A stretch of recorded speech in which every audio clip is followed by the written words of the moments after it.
turminha! A nossa aula de hoje é a unidade 10 de Ciências, Reduzir, Reutilizar e Reciclar. Você já parou para pensar sobre o que acontece com o que descartamos no lixo?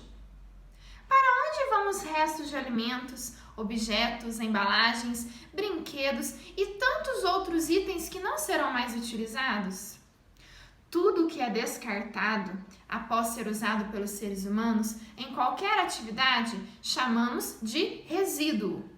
Em alguns lugares existem trabalhadores que recolhem esses resíduos e os depositam em um caminhão adaptado para a coleta de resíduos, como pode ser visto na imagem a seguir. O trabalhador responsável por recolher o lixo das nossas casas é chamado de coletor de lixo.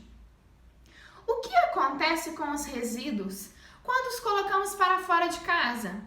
Para onde são levados? Vamos ver quais são os tipos de resíduos produzidos pelos seres humanos e como eles devem ser descartados. O descarte de resíduos orgânicos. Os resíduos orgânicos são resíduos animais ou vegetais resultantes das atividades humanas, como os que são apresentados a seguir. Restos de alimentos. Quando esses resíduos não recebem o destino adequado, podem provocar sérios problemas para a natureza e para os seres vivos. Veja os locais em que os resíduos orgânicos são descartados, ou seja, para onde são levados e os principais problemas gerados pelos resíduos. Os lixões são locais em que os resíduos orgânicos são jogados diretamente no solo, sem que haja nenhum tratamento, formando enormes montanhas de resíduos a céu aberto e provocando um mau cheiro. Quando esses resíduos sofrem decomposição, produzem um líquido chamado chorume. Esse líquido contamina o solo e a água que fica embaixo dele. Além disso, esse processo elimina um gás que polui o ar. Os lixões podem causar problemas de saúde, pois muitos insetos, ratos e outros animais que transmitem diversos tipos de doenças são atraídos pelos resíduos que ficam expostos nesses locais. Os aterros sanitários são locais em que os resíduos orgânicos são enterrados e recebem tratamento para que o chorume e os gases não contaminem o solo ou o ar. Além disso, a cobertura dos resíduos impede a emissão de mau cheiro e a atração de animais, como ratos e insetos, reduzindo os riscos de transmissão de doenças. Reciclagem de resíduos orgânicos. Uma alternativa de descarte de resíduos orgânicos é destinar esses resíduos a um processo em que eles são transformados em adubo e fertilizantes para plantas, produtos que ajudam os vegetais a se desenvolver. Esse processo é conhecido como reciclagem de resíduos orgânicos.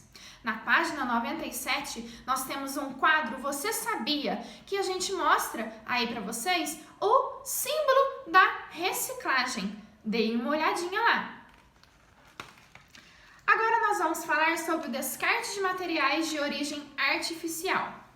Grande parte dos materiais de origem artificial também pode passar por um processo de reciclagem, ou seja, podem ser transformados e reutilizados na fabricação de novos objetos.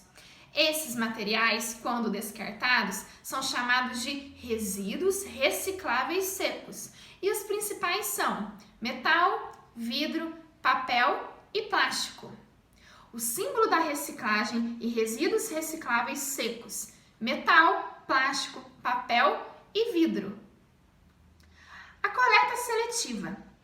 A separação de resíduos dentro de categorias pré-determinadas é chamada de coleta seletiva de resíduos. Com certeza você já deve ter visto essas lixeiras por aí. Nós temos a lixeira de não reciclável, a de orgânico, que são essas cores aí, cinza e marrom. Nós temos a do plástico, cor vermelha, papel azul, vidro verde e amarelo, metal. A coleta seletiva é necessária para facilitar os diferentes processos de reciclagem dos resíduos, porque quando estão misturados, a reciclagem se torna mais cara, ou em alguns casos fica até impossibilitada de acontecer pela dificuldade de fazer a separação. Assim, antes de fazer o descarte, é importante separar os resíduos comuns ou úmidos dos resíduos recicláveis secos. É isso, galerinha! Essa foi a nossa aula de hoje. Um beijão para vocês e até a nossa próxima aula!